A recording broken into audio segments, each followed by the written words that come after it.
नमस्कार मित्रों, आज की क्लास में आपका स्वागत है।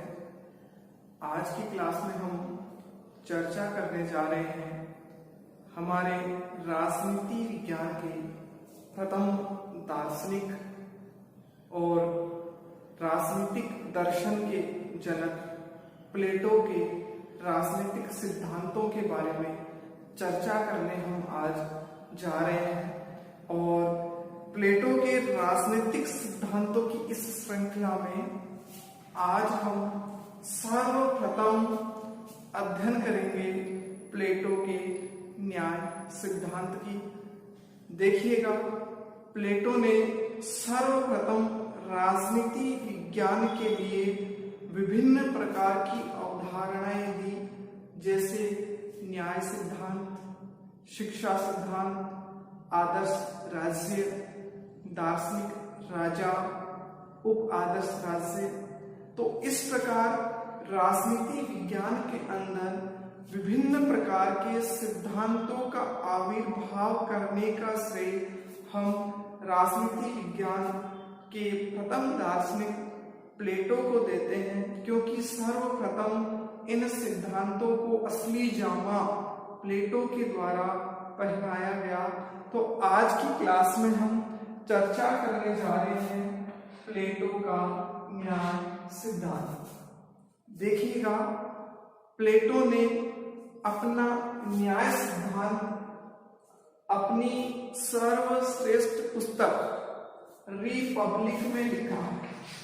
इसमें लिखा है रिपब्लिक में। यह रिपब्लिक प्लेटो की सर्वश्रेष्ठ रचना है। और ये जो रिपब्लिक पुस्तक है, इस रिपब्लिक पुस्तक में प्लेटो ने अपना न्याय सिद्धांत दिया है। और इस रिपब्लिक पुस्तक का दूसरा जो शीर्षक है, दूसरा जो नाम है, वह है कंसर्निंग जस्टिस। कंसर्निंग जस्टिस यानी कि न्याय से संबंधित। यानी कहने का मतलब मेरा यह है कि प्लेटो की जो पुस्तक है रिपब्लिक, इसका जो दूसरा शीर्षक है वह क्या है? न्याय से संबंधित। इस प्रकार यदि मैं संक्षिप्त रूप से कहूं तो रिपब्लिक के अंतर्गत महत्वपूर्ण बिंदु न्याय से संबंधित है, क्योंकि यह इसका दूसरा शीर्षक है। देखिएगा, प्लेटो ने न्याय को मूल सद्गुण माना है। मूल सद्गुण किसको माना है? न्याय को माना है।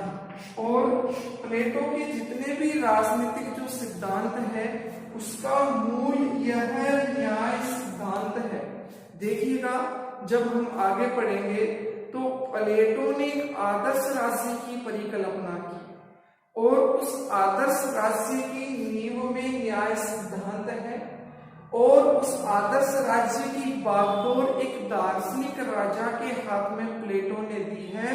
उस दार्शनिक राजा का निर्माण भी इस न्याय व्यवस्था से होगा।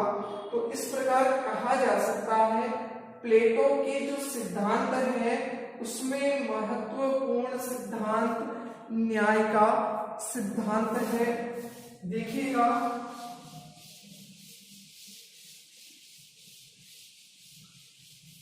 प्लेटो ने जो न्याय सिद्धांत दिया है, इस न्याय सिद्धांत की व्याख्या प्रस्तुत करने से पहले प्लेटो ने तात्कालिक समय में प्रचलित तीन सिद्धांत, तात्कालिक समय में प्रचलित तीन सिद्धांतों की व्याख्या की, और व्याख्या करने के बाद में उसकी आलोचना की, क्योंकि वह न्याय के रूप में पूर्ण नहीं है। जो सिद्धांत थे वो पूर्ण रूप से न्याय उपलब्ध नहीं करवाते थे, तो उन्होंने उन तीनों सिद्धांतों का अध्ययन किया, उसकी व्याख्या की और व्याख्या करने के बाद में उनको अपूर्ण बताया और फिर अपना न्याय सिद्धांत दिया। देखिएगा, सबसे पहले हम प्लेटो का न्याय सिद्धांत पढ़ने से पहले प्लेटो ने जो 3 सिद्धांतों की व्याख्या करी उनको हम पढ़ते हैं। सबसे पहला सिद्धांत है परंपरागत न्याय सिद्धांत। परंपरागत न्याय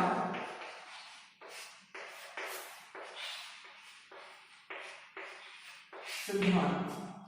देखिएगा, ये जो परंपरागत न्याय सिद्धांत है इसके प्रतिपादक हैं सेफालिस। इसके प्रतिपादक कौन है?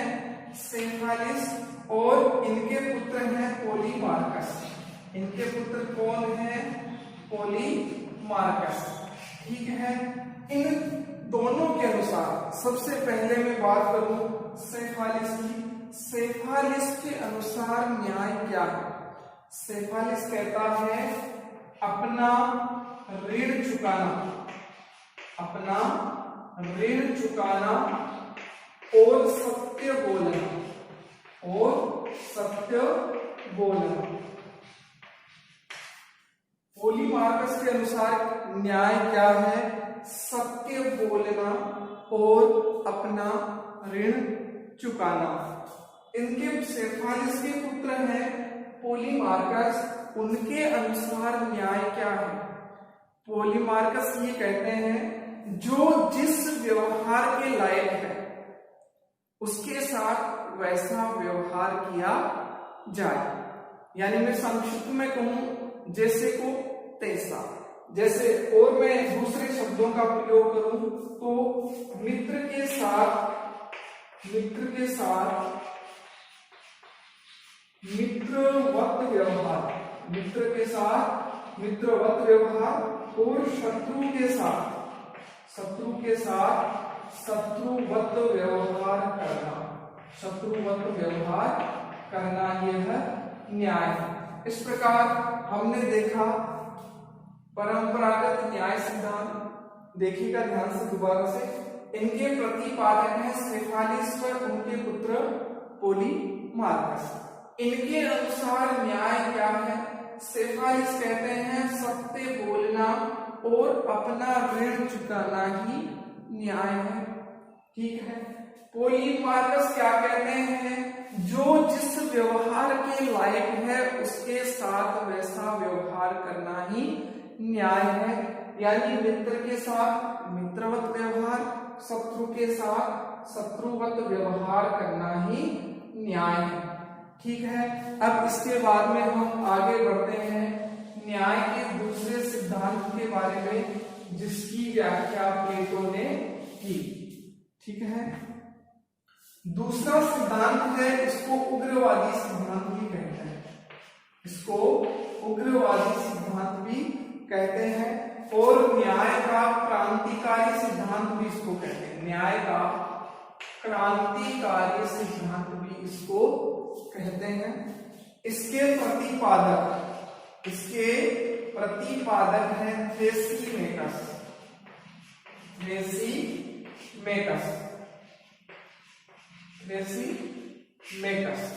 थ्रेसीमेटस कहते हैं न्याय शक्तिशाली व्यक्ति का हित है। न्याय शक्तिशाली व्यक्ति का हित है। यानी थ्रेसीमेटस कहते हैं जिसकी लाठी उसकी भैंस। यानी समाज में यदि व्यक्ति शक्तिशाली है तो उसे न्याय मिलेगा। ठीक है। इसी संबंध में थ्रेसीमेटस ये एक बात और कहते हैं एक जगह, अन्याय न्याय से बेहतर है। अन्याय न्याय से बेहतर है। इस प्रकार ये केवल शक्ति के पुजारी हैं। ये केवल शक्ति के पुजारी हैं। यहाँ इन्होंने न्याय की कोई विस्तृत व्याख्या प्रस्तुत नहीं की। उसके बाद में तीसरा जो सिद्धांत है इसे हम व्यावहारिक सिद्धांत भी कहते हैं। न्याय का व्यवहारिक या यथार्थवादी सिद्धांत। यथार्थवादी सिद्धांत। इसके प्रतिपादक ग्लाउकन है। इसके प्रतिपादक कौन है? ग्लाउकन है। ग्लाउकन क्या कहते हैं? न्याय निर्बलों की आवश्यकता है। न्याय निर्बलों की आवश्यकता है। न्याय भय का शिशु है। देखिएगा, ये दो जो विचारधाराएं हैं दोनों अलग अलग है। ये शक्तिशाली व्यक्ति का हित बताते हैं, ये निर्बलों की आवश्यकता न्याय बताता। ठीक है। प्लेटो ने इस प्रकार तात्कालिक समय में प्रचलित तीनों सिद्धांतों की व्याख्या की और व्याख्या के बाद में इसका निचोड़ यह निकाला कि ये सिद्धांत न्याय को बाहरी तत्व मानते हैं। न्याय को बाहरी तत्व मानते हैं, इसलिए ये न्याय सिद्धांत के रूप में अपूर्ण है। ये न्याय सिद्धांत के रूप में अपूर्ण है क्योंकि प्लेटो ने न्याय को एक आंतरिक वस्तु माना। प्लेटो न्याय को क्या मानता है? आंतरिक वस्तु मानता है। आंतरिक वस्तु मानता है, नैतिक वस्तु मानता है। नैतिक वस्तु मानता है। ठीक है। इसका मतलब है न्याय का संबंध मानवीय आत्मा से है, मानवीय नैतिकता से है। ठीक है। तो आगे हम तीनों सिद्धांतों का अध्ययन करने के बाद में प्लेटो ने अपना सिद्धांत दिया। ठीक है। प्लेटो का सिद्धांत मानवीय आत्मा पे आधारित है। मानवीय आत्मा के गुणों पर आधारित है। ध्यान से सुनिएगा। प्लेटो ने या प्लेटो के अनुसार मानवीय आत्मा के 3 गुण होते हैं। मानवीय आत्मा के 3 गुण होते हैं। सबसे पहला गुण होता है बुद्धि। पहला गुण होता है बुद्धि। इसे हम विवेक भी कहते हैं। इसको हम विवेक भी कह सकते हैं। दूसरा है साहस। दूसरा है साहस। तीसरा है तृष्णा। तीसरा है तृष्णा। प्लेटो के अनुसार मानव आत्मा के 3 गुण होते हैं, बुद्धि, साहस और तृष्णा। प्लेटो आगे ये कहता है कि प्रत्येक व्यक्ति में जन्मजात रूप से, यानी मैं कहूं जन्म से किसी एक गुण की प्रधानता होती है। किसी एक गुण की प्रधानता होती है। किसी में बुद्धि गुण की प्रधानता होती है, किसी व्यक्ति में साहस गुण की प्रधानता होती है और किसी में तृष्णा गुण की प्रधानता होती है। प्लेटो आगे कहता है कि जिस व्यक्ति में बुद्धि गुण की प्रधानता होती है या विवेक गुण की प्रधानता होती है, वह व्यक्ति शासक बनेगा। वह व्यक्ति शासक बनेगा। ठीक है। जिस व्यक्ति में साहस गुण की प्रधानता है वह सैनिक बनेगा। वह सैनिक बनेगा। जिस व्यक्ति में तृष्णा गुण की प्रधानता है वह उत्पादक वर्ग में रखा जाएगा। उसे उत्पादक वर्ग में रखा जाएगा। इस प्रकार प्लेटो ने मानवीय आत्मा के 3 गुण बताए, बुद्धि, साहस और तृष्णा, और इसी के आधार पर समाज को भी 3 वर्गों में बांटा। जिस व्यक्ति में बुद्धि गुण की प्रधानता होगी वह शासक बनेगा। जिस व्यक्ति में साहस गुण की प्रधानता होगी वह सैनिक बनेगा और जिस व्यक्ति में तृष्णा गुण की प्रधानता होगी उसे उत्पादक वर्ग में रखा जाएगा। यह एक प्रकार से हमारे भारतीय समाज में जो वर्ण व्यवस्था है वर्ण व्यवस्था है, उसी के जैसा एक सिद्धांत प्रतीत होता है, क्योंकि हमारे यहाँ भी गुण के आधार पर या कर्म के आधार पर चतुष्वर्णीय समाज की परिकल्पना की गई है। यहाँ प्लेटो ने त्रिवर्णीय या त्रिवर्गीय समाज की परिकल्पना की है। ठीक है, अब प्लेटो आगे ये कहता है, जिस व्यक्ति में जिस गुण की प्रधानता होती है, ध्यान से सुनिएगा, जिस व्यक्ति में जिस गुण की प्रधानता होती है उसके अनुसार व्यक्ति को कार्य करना चाहिए, कार्य करना चाहिए। यानी जिस व्यक्ति में जिस गुण की प्रधानता है उसके अनुसार व्यक्ति को कार्य करना चाहिए। जैसे कि किसी व्यक्ति में बुद्धि गुण की प्रधानता है तो वह केवल शासक वर्ग बना रहेगा, शासक वर्ग का कार्य करेगा। जिस व्यक्ति में साहस गुण की प्रधानता है वह केवल सैनिक कार्य करेगा। जिसमें तृष्णा गुण की प्रधानता है वह केवल उत्पादक वर्ग का कार्य करेगा। इस प्रकार समाज में अपनी आत्मा के गुण के अनुसार व्यक्ति का निर्धारित कार्य करने की बात यहाँ प्लेटो कहता है।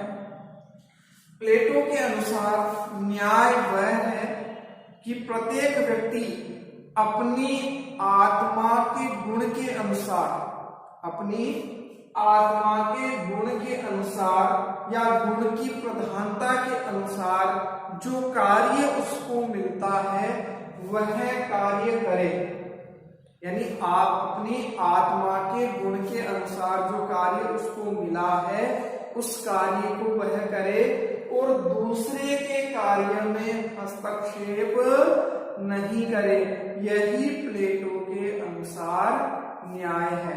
यानी कहने का मतलब मानवीय आत्मा के गुण के अनुसार व्यक्ति को कार्य करना है, दूसरे के कार्य में हस्तक्षेप नहीं करना ही प्लेटो के अनुसार न्याय है। इसलिए प्लेटो एक जगह कहता है न्याय सदैव अच्छा है, न्याय सदैव अच्छा है। ये प्लेटो के कुछ कथन हैं। प्लेटो कहता है न्याय आत्मा की उचित अवस्था है, न्याय आत्मा की उचित अवस्था है और मानवीय स्वभाव की प्राकृतिक मांग है। न्याय को मानवीय जो स्वभाव है उसकी प्राकृतिक मांग के रूप में न्याय को प्लेटो ने दर्शाया है।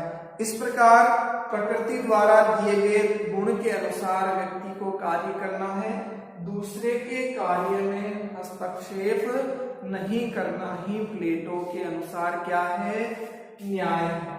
अब देखिएगा प्लेटो ने अपनी न्याय की व्याख्या करने के बाद में दो प्रकार के न्याय की बात करता है। पहला करता है व्यक्ति के लिए न्याय, व्यक्ति के लिए न्याय। दूसरा है राज्य के लिए न्याय, राज्य के लिए न्याय, राज्य के लिए न्याय। देखिएगा प्लेटो के अनुसार व्यक्ति के लिए न्याय क्या है कि प्रत्येक व्यक्ति को प्रकृति पद्धति या अपनी आत्मा के गुण के अनुसार कार्य करना है, दूसरे के कार्य में हस्तक्षेप नहीं करना है। ये क्या है, व्यक्ति के लिए न्याय है। दूसरा यहाँ राज्य के लिए न्याय क्या है, यहाँ पे प्लेटो कहता है कि राज्य ऐसी व्यवस्था करे कि कोई भी व्यक्ति दूसरे के कार्य में हस्तक्षेप नहीं करे। यानी न्याय व्यवस्था को बनाए रखना, न्याय व्यवस्था को बनाए रखना ही राज्य के लिए न्याय है। इस प्रकार हमने देखा प्लेटो ने एक मानवीय आत्मा के गुणों के आधार पर एक श्रम विभाजन की रूपरेखा तैयार की और उस गुण के अनुसार कार्य करने पर बल दिया है और दूसरे के कार्य में हस्तक्षेप नहीं करने को इन्होंने न्याय की संज्ञा दी है। देखिएगा ये हुआ प्लेटो का न्याय सिद्धांत। अब देखिएगा प्लेटो के न्याय के सिद्धांत की कुछ विशेषताएं हैं। अब हम प्लेटो के न्याय के सिद्धांत की विशेषताएं पढ़ने जा रहे हैं। देखिएगा सबसे पहले जो बात है कि प्लेटो ने अपने न्याय सिद्धांत में, देखिएगा विशेषताएं हमें अलग से रखने की जरूरत नहीं है। हमने जो न्याय सिद्धांत के बारे में प्लेटो ने जो लिखा है वो हमने पढ़ा है और उसी से हमें उसकी विशेषताएं और आगे चलकर हम आलोचनाएं भी खोजने का काम करेंगे। देखिएगा सबसे पहले हमने देखा कि प्लेटो ने कहा कि जो तात्कालिक समय पर प्रचलित जो 3 सिद्धांत थे उन्होंने उन तीनों सिद्धांतों को बाहरी माना, ठीक है, और न्याय को नैतिकता से और नैतिक माना और आंतरिक तत्व माना। तो प्लेटो का जो न्याय सिद्धांत है वह नैतिक सिद्धांत है। क्या है? नैतिक सिद्धांत है। और जो पहले के जो सिद्धांत थे उनको इन्होंने बाहरी सिद्धांत की संज्ञा दी है। प्लेटो का जो सिद्धांत है वो नैतिकता से जुड़ा हुआ है। यहाँ कर्तव्यों पर बल दिया गया है। किस पे बल दिया गया है? कर्तव्यों पर बल दिया गया है। यानी आपको किसी दूसरे के कार्य में हस्तक्षेप नहीं करना है। अपनी मानवीय आत्मा के गुण के अनुसार आपको कार्य करना है, ठीक है।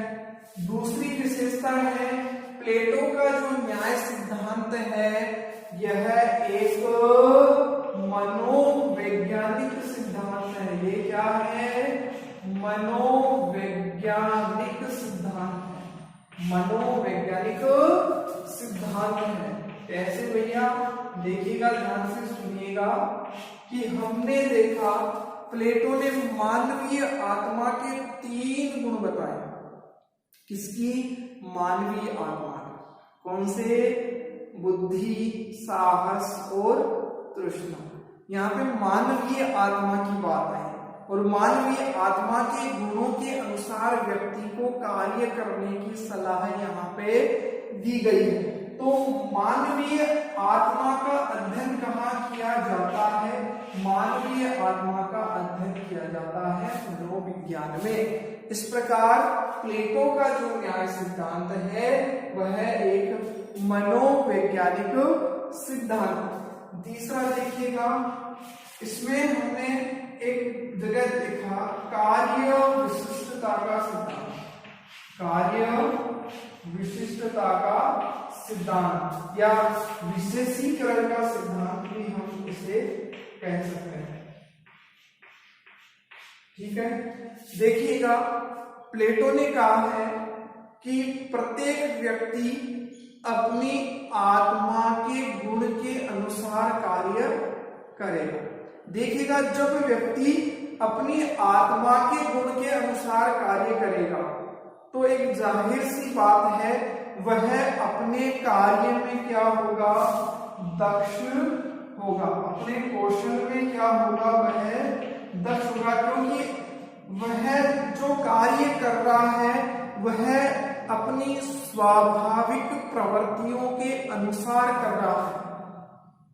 जो उसकी आत्मा का गुण है उसके अनुसार कार्य कर रहा है। तो वह अपने कार्य में क्या है? अपने कौशल में क्या है? दक्ष है। इस प्रकार प्लेटो का जो न्याय सिद्धांत है वह कार्य विशिष्टता का सिद्धांत है, कार्य विशेषीकरण का सिद्धांत है। चौथी विशेषता देखिएगा, श्रम विभाजन का सिद्धांत। श्रम विभाजन का सिद्धांत। कैसे? देखो, आत्मा के 3 गुण बताए, प्रत्येक आत्मा के गुण के अनुसार उसका कार्य बताया। इस प्रकार एक शासक वर्ग अपना काम करेगा, सैनिक वर्ग अपना काम करेगा, उत्पादक वर्ग अपना काम करेगा। कोई भी किसी भी दूसरे के कार्य में हस्तक्षेप नहीं करेंगे। तो एक प्रकार से श्रम विभाजन की रूपरेखा इन्होंने तैयार की। तो प्लेटो का न्याय सिद्धांत क्या है? श्रम विभाजन का सिद्धांत है। आगे देखिएगा, एक हम बात करते हैं एक त्रिवर्गीय समाज, त्रिवर्गीय समाज, त्रिवर्गीय समाज। तो आप भी समझ गए होंगे मैंने ये बिंदु क्यों लिखा। त्रिवर्गीय समाज, शासक, सैनिक और उत्पादक वर्ग। इस प्रकार समाज में एक त्रिवर्गीय समाज की परिकल्पना प्लेटो ने की है। तो इस प्रकार प्लेटो का न्याय सिद्धांत एक नैतिक सिद्धांत है, मनोवैज्ञानिक सिद्धांत है, कार्य विशिष्टता का सिद्धांत है, श्रम विभाजन का सिद्धांत है, और एक बिंदु रह गया अहस्तक्षेप का सिद्धांत, अहस्तक्षेप का सिद्धांत,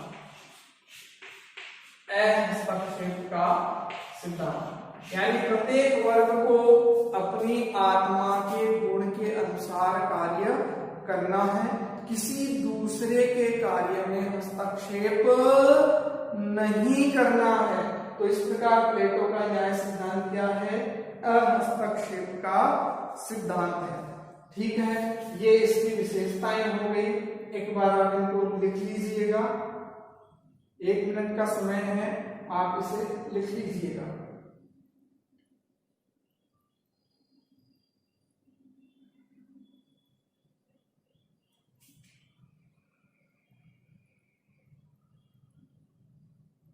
ठीक है, आगे बढ़ते हैं हम। अभी तक हमने देखा प्लेटो के न्याय सिद्धांत की हमने विशेषताएं देखी, प्लेटो के न्याय सिद्धांत की हमने विशेषताएं देखी। अब देखिएगा आलोचनाएं, आलोचनाएं देखिएगा। जब भी हम न्याय की बात करते हैं तो हमारे दिमाग में एक शब्द आता है कानून, एक शब्द आता है कानून। प्लेटो का न्याय सिद्धांत हमने पूरा पढ़ा।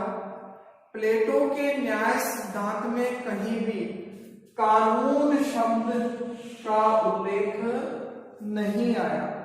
तो सबसे पहली आलोचना ये होगी, प्लेटो के न्याय सिद्धांत में कानून की उपेक्षा की गई है, कानून की उपेक्षा की गई है, कानून की उपेक्षा की गई है। दूसरा हमने देखा कि प्रत्येक व्यक्ति को अपने गुण के अनुसार कार्य करना, लेकिन कहीं भी आपने प्लेटो के न्याय सिद्धांत में यह नहीं पढ़ा कि कोई व्यक्ति यदि उसका उल्लंघन करता है तो उसे क्या दंड मिलेगा। तो यहाँ पे हम दूसरी आलोचना ये लिख सकते हैं, अवहेलना पर दंड की व्यवस्था नहीं, अवहेलना पर दंड की व्यवस्था नहीं, अवहेलना पर दंड की व्यवस्था नहीं। तीसरी आलोचना देखिएगा, अलोकतांत्रिक सिद्धांत, अलोकतांत्रिक सिद्धांत। प्लेटो का जो न्याय सिद्धांत है वह अलोकतांत्रिक सिद्धांत है। कैसे? देखिएगा, जो लोकतांत्रिक देश होते हैं, जो लोकतांत्रिक जो व्यवस्थाएं होती हैं, वहां व्यक्ति को कार्य करने की स्वतंत्रता होती है। लेकिन प्लेटो ने ये कहा कि प्रत्येक व्यक्ति को अपनी आत्मा के गुण के अनुसार कार्य करना है, किसी दूसरे के कार्य में हस्तक्षेप नहीं करना है, यह प्लेटो ने कहा। लेकिन तो कहने का मतलब है प्लेटो के अनुसार कोई व्यक्ति स्वतंत्र रूप से किसी भी कार्य को अपना नहीं सकता, स्वतंत्रता पूर्वक अपने कार्य का चुनाव नहीं कर सकता, उसे अपने मानवीय आत्मा के गुण के अनुसार कार्य करना ही पड़े। तो ये क्या है, अलोकतांत्रिक सिद्धांत है।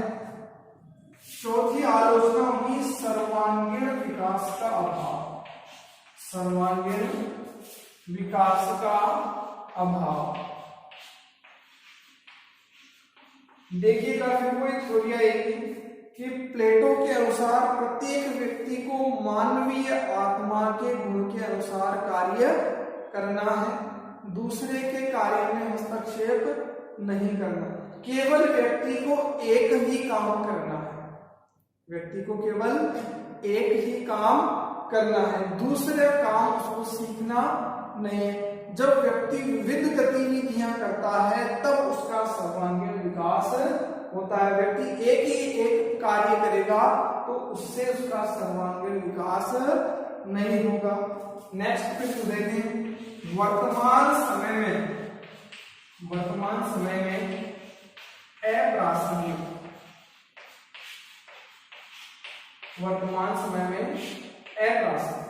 देखिएगा वर्तमान समय में जो न्याय व्यवस्था है वह विधि द्वारा स्थापित प्रक्रिया के अनुसार है।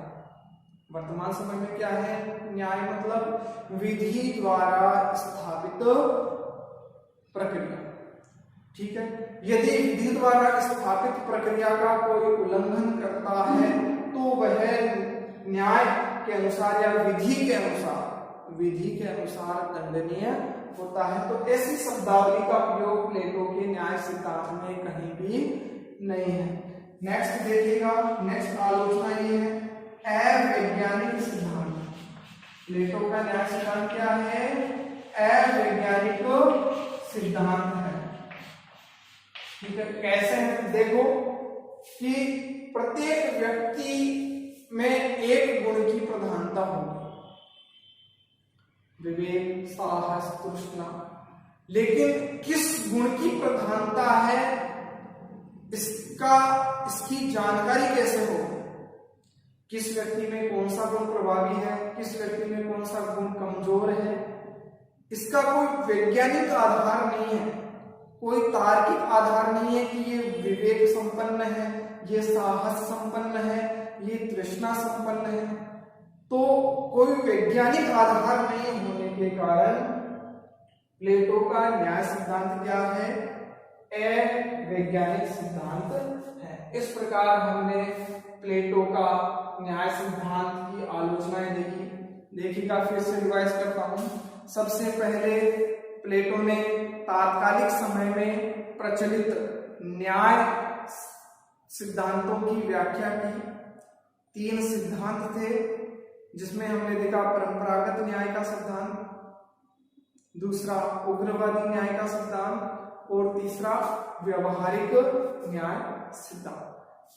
तीनों की व्याख्या करने के बाद में उनको अपूर्ण मानते हुए अपना न्याय सिद्धांत उन्होंने दिया और उसके बाद में हमने उनका न्याय सिद्धांत पढ़ने के बाद में हमने प्लेटो के न्याय सिद्धांत की हमने विशेषताएं देखी और विशेषताओं के बाद में हमने आलोचनाएं देखी। इसी के साथ आज की क्लास पूरी होती है। यदि आपकी कोई समस्या है तो आप कमेंट बॉक्स में जरूर लिखें, होगा जो भी आगे की जो कक्षाएं होगी उसमें आपकी समस्या का समाधान किया जा सकेगा। धन्यवाद।